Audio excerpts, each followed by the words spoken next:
مرة أخرى الشارع مضلل.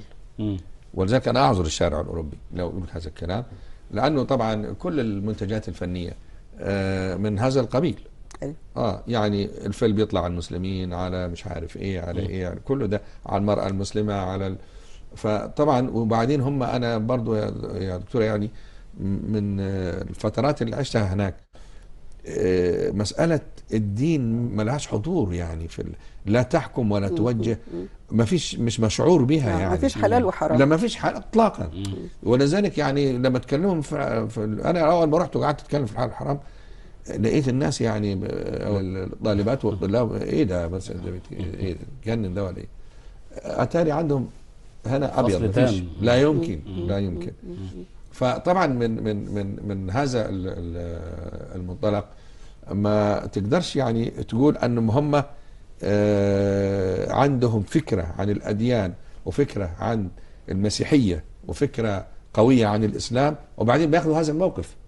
لا، هم لأنهم ما فيش حاجة خالص، وبعدين كل ثقافتهم من المسائل الفنية دي أو من الكتب اللي بتطلع وكلها طبعا بتشوه الإسلام. هم معذورون في هذا النوع. حتى الشيخ مرة أخرى الشيخ شلتوت رحمه الله يرى أن هؤلاء الناس يعاملون معاملة أهل الفترة، وأنه يقول أنهم ناجون يوم القيامة، لأني بقول لك هذا الرجل يعني أو هذا أو المرأة اللي موجودة في الشارع الأوروبي أو ده بيشتغلوا وبيشوف الفيلم وبيشوف السينما وبعدين بيناموا ويروحوا الصبح شغلهم لحد ما بيموتوا.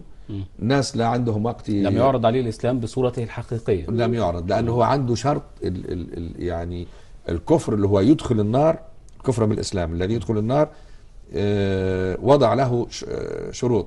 أولا أن تبلغه الدعوة الإسلامية رقم 1، وأن تبلغه صحيحة، مش يبلغوها بقى بأشكال منفرة، تبلغه صحيحة.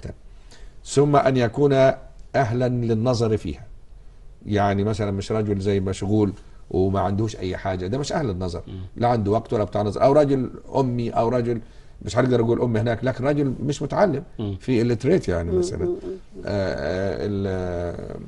وان ينظر وان يصل الى الحقيقه ثم بعد ذلك ينكر، هو ده اللي يروح النار. اما الذي لم تصل الدعوه او وصلته مشوهه زي ما بيحصل، او وصلته صحيحه ولكن ليس لديه وقت، ان هؤلاء يعاملون معامله اهل الفتره.